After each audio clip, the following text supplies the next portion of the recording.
বিশ্ব সংবাদে আপনাদের স্বাগত। জানিয়ে দেব আন্তর্জাতিক গণমাধ্যমের প্রকাশিত সবশেষ আপডেট সংবাদ। শুরুতেই শিরোনাম। ইরানে ব্যাপক হামলা করতে চেয়েও যে কারণে সিদ্ধান্ত বদলায় ইসরায়েল, জানিয়ে দেব বিস্তারিত প্রতিবেদনে। এদিকে ইরানপন্থী গোষ্ঠীগুলো মার্কিন ঘাঁটিতে ফের হামলার সিদ্ধান্ত নিয়েছে। জানিয়ে দেব গাজা থেকে ইসরায়েলি সৈন্য পুরোপুরি প্রত্যাহার করতে হবে বলেছে ইসমাইল হানিয়া।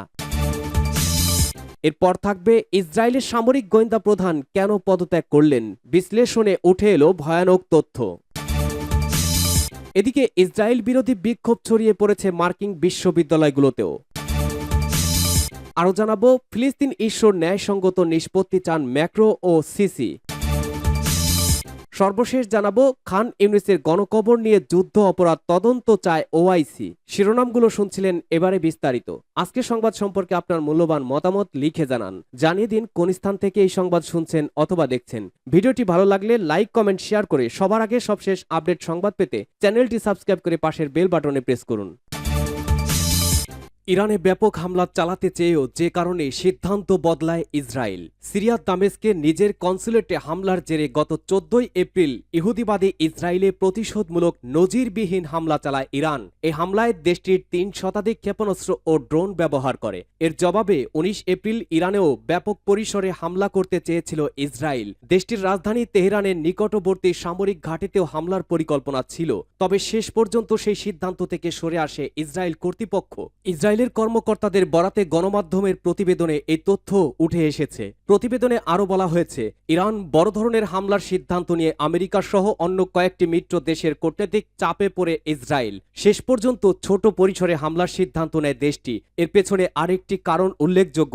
ইসরায়েলের ভূখণ্ড লক্ষ্য করে ইরানের ছোড়া প্রায় সবগুলো ক্ষেপণাস্ত্র ও ড্রোনই ঠেকিয়ে দিয়েছিল ইসরায়েল। এর কারণে বড় পরিসরে হামলা এড়ানোর পক্ষে মত দেয় মিত্র দেশগুলো। গত 1 এপ্রিল সিরিয়ায় ইরান কনসুলেটে বিমান হামলা চালায় ইসরায়েল। এর জবাবে 14 এপ্রিল ইসরায়েল লক্ষ্য করে নজিরবিহীন হামলা চালায় তেহরান। তবে ওইসব ক্ষেপণাস্ত্র ও ড্রোনের 99%ই ঠেকিয়ে দেওয়ার দাবি করে ইসরায়েলি বাহিনী। গণমাধ্যমের প্রতিবেদনে বলা হয়েছে, তেহরানের কাছে সামরিক ঘাঁটি সহ ইরানের বিভিন্ন সামরিক ঘাঁটিতে বড় হামলা চালানোর পরিকল্পনা করেছিল ইসরায়েল। এতে মধ্যপ্রাচ্য অঞ্চলে সংঘাত ছড়িয়ে পড়ার সম্ভাবনা ছিল।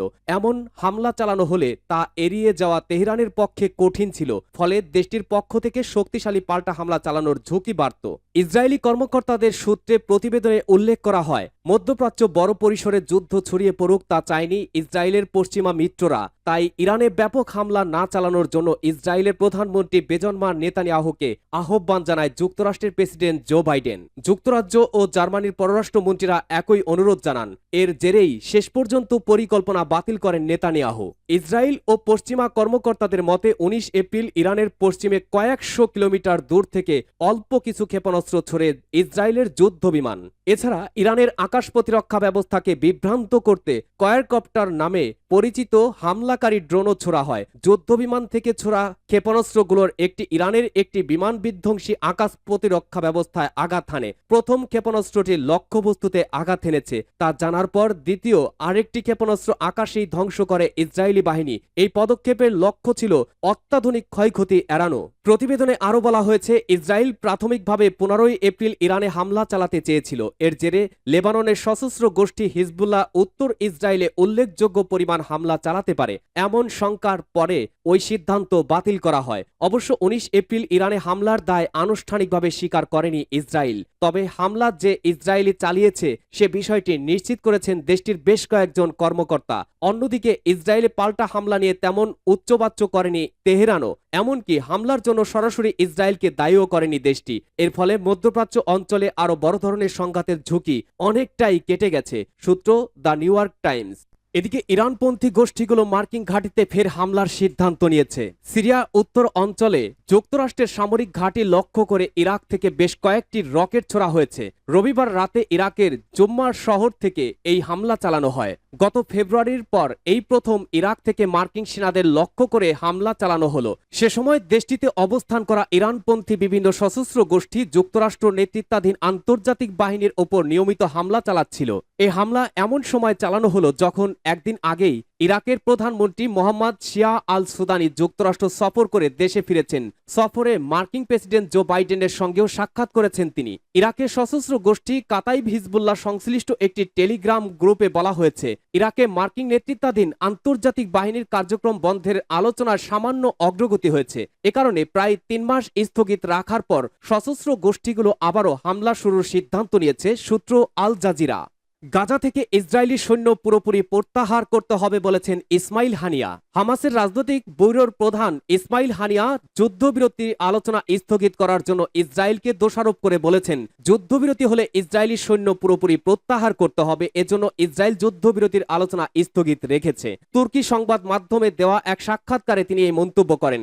ইসমাইল হানিয়া সম্প্রতি তুরস্ক সফর করেন। সেখানে তিনি তুরস্কের প্রেসিডেন্ট রিসেপ তাইপ এরদোগানের সঙ্গে সাক্ষাৎ করেন। তুর্কি গণমাধ্যম সাক্ষাৎকারে ইসমাইল হানিয়া বলেন, মধ্যস্থতাকারীদের মাধ্যমে কয়েক ডজন অধিবেশন ও যোগাযোগ বিনিময় সত্ত্বেও এখন পর্যন্ত ইহুদিবাদী শত্রুরা গাজা যুদ্ধবিরতিতে রাজি হয়নি। ইসরায়েল শুধু চায় বন্দীদের ফেরত পাঠানো হোক, কিন্তু এটা জিম্মি মুক্তি দিলে তারা গাজার বিরুদ্ধে যুদ্ধ চালিয়ে যাবে, যা হতে পারে না। তিনি বলেন, তারা চায় হামাস এবং প্রতিরোধ বাহিনী গাজার নির্দিষ্ট অঞ্চল পর্যন্ত ইসরায়েলি সেনা মোতায়েন সম্মত হোক। এর মাধ্যমে তারা চায় আমরা যেন গাজা উপত্যকা তাদের সেনা মোতায়েনকে স্বীকৃতি দেই, কিন্তু এটা হতে পারে না। গাজা থেকে সমস্ত ইসরায়েলি সেনাকে প্রত্যাহার করতে হবে। বিশ্লেষণে উঠে এসেছে, ইসরায়েলের সামরিক গোয়েন্দা প্রধান কেন পদত্যাগ করলেন। ইসরায়েলের সামরিক গোয়েন্দা প্রধান মেজর জেনারেল আহারন হালিভা পদত্যাগ করেছেন। গত 7ই অক্টোবর ইসরায়েলে ফিলিস্তিনি স্বাধীনতাকামী সশস্ত্র সংগঠন হামাসের হামলা ঠেকাতে ব্যর্থতার দায় নিয়ে হালিভা তার পদ থেকে সরে দাঁড়িয়েছেন। হালিভা প্রথমে কোনো উচ্চ পর্যায়ের ইসরায়েলি কর্মকর্তা যিনি 7ই অক্টোবরের হামলা ঠেকাতে ব্যর্থতার দায় নিয়ে পদত্যাগ করলেন। ইসরায়েলের লেখক ও হারেজ্য পত্রিকার সাবেক কলামিস্ট আকিভা এলদার বলেছেন, নেতানিয়াহু শীঘ্রই গাজার বিরুদ্ধে যুদ্ধ শেষ করতে যাচ্ছেন না বলেই মেজর জেনারেল হালিভা পদত্যাগ করেছেন। তিনি আরো বলেন, আরেকটি কারণ হলো প্রধানমন্ত্রী নেতানিয়াহু জিম্মিদের ইসরায়েলে ফিরিয়ে আনতে আগ্রহী নন।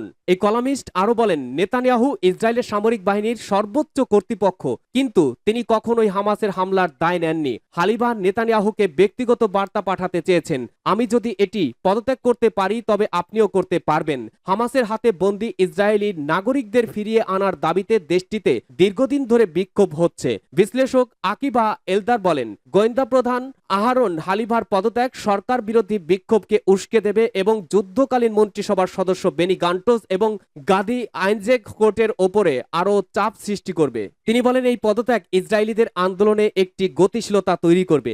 অনেকে ইসরায়েলের মন্ত্রিসভার সদস্যদের পদত্যাগের আহ্বান জানাবেন, কারণ মন্ত্রীরাও ফিলিস্তিনিদের সাথে সংঘাত শেষ করতে কৌশলের অভাবে অংশ ছিল। 7ই অক্টোবর হামাসের হামলাকে ইসরায়েলি গোয়েন্দা সংস্থার একটি বড় ব্যর্থতা হিসেবে দেখা হয়। এই ঘটনার পর ফিলিস্তিনি গাজা উপত্যকায় পাল্টা হামলা শুরু করে ইসরায়েল। গাজা স্বাস্থ্য মন্ত্রণালয়ের হিসাব অনুসারে চলমান ইসরায়েলি হামলায় নিহত মানুষের সংখ্যা 34,000 ছাড়িয়েছে, সূত্র আল জাজিরা। ইসরায়েল বিরোধী বিক্ষোভ ছড়িয়ে পড়েছে মার্কিন বিশ্ববিদ্যালয়গুলোতেও। যুক্তরাষ্ট্রের বেশ কয়েকটি বিশ্ববিদ্যালয় ফিলিস্তিনপন্থী এবং ইসরায়েল বিরোধী বিক্ষোভ ছড়িয়ে পড়েছে। গাজা যুদ্ধে ইসরায়েলের ভূমিকার সমালোচনা করে সম্প্রতি কলাম্বিয়া বিশ্ববিদ্যালয়ে যে বিক্ষোভ হচ্ছে তাতে এখন অন্যান্য বিশ্ববিদ্যালয়ের ছাত্ররাও অংশ নিচ্ছে। সামাজিক মিডিয়ার পোস্ট এবং স্থানীয় মিডিয়ার প্রতিবেদনগুলোতে বলা হয়েছে, নিউ ইয়র্ক ইউনিভার্সিটি, আউট টাপটর্স ইউনিভার্সিটি, ইমারস কলেজ সহ বিভিন্ন ক্যাম্পাসে বিক্ষোভকারীরা তাঁবু খাটিয়ে অবস্থান গ্রহণ করছে। কোনো কোনো ইসরায়েল বিরোধী বিক্ষোভে নদী থেকে সাগর পর্যন্ত সাইনও দেখা যায়। উল্লেখ্য, এদিকে ফিলিস্তিনিরা জর্ডান নদী থেকে সাগর পর্যন্ত ফিলিস্তিন রাষ্ট্র প্রতিষ্ঠার কথা বুঝিয়ে থাকে।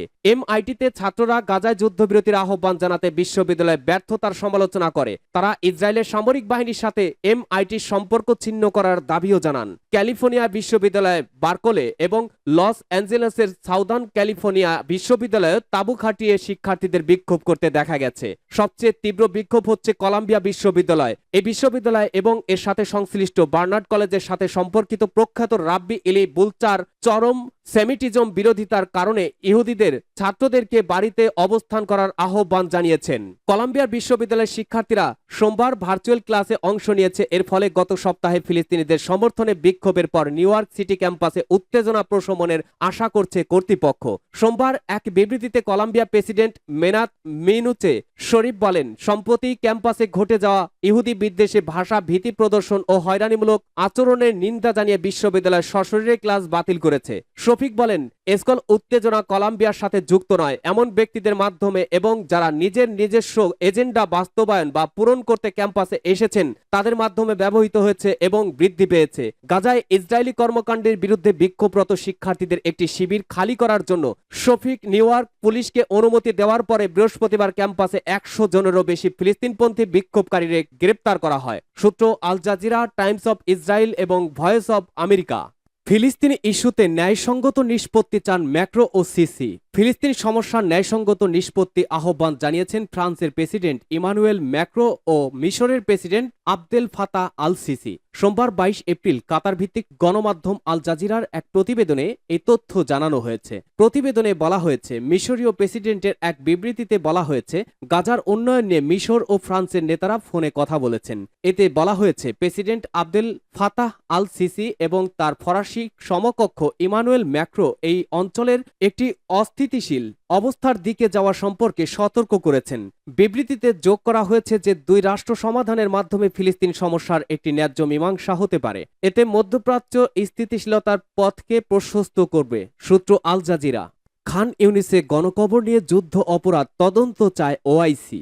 গাজার খান ইউনিসে গণকবর নিয়ে যুদ্ধ অপরাধ তদন্ত চেয়েছে ইসলামিক সহযোগিতা সংস্থা ওআইসি। সোমবার 22 এপ্রিল কাতার ভিত্তিক গণমাধ্যম আল জাজিরার এক প্রতিবেদনে এই তথ্য জানানো হয়েছে। প্রতিবেদনে বলা হয়েছে, ওআইসি এক বিবৃতিতে জানিয়েছে, শত শত বাস্তুচ্যুত, আহত ও অসুস্থ ফিলিস্তিনকে হত্যা করেছে ইসরায়েল। তাদের হাত থেকে চিকিৎসক দলও রেহাই পাননি। ইসরায়েলি সেনারা হত্যার আগে তাদের নানা ধরনের নির্যাতনও চালিয়েছে। এসব গুরুতর অপরাধ, তা মানবতার বিরুদ্ধেও অপরাধ। সেজন্য এই যুদ্ধ অপরাধের তদন্তের জন্য আমরা আন্তর্জাতিক অপরাধ আদালত এবং আন্তর্জাতিক বিচার আদালতকে আহ্বান করছি। তারা যেন এই যুদ্ধ অপরাধের দায়িত্ব গ্রহণ করে যথাযথ পদক্ষেপ গ্রহণ করে। ওই বিবৃতিতে ইসরায়েলের এই ভয়াবহ গণহত্যার তীব্র নিন্দাও জানানো হয়। সূত্র আল জাজিরা।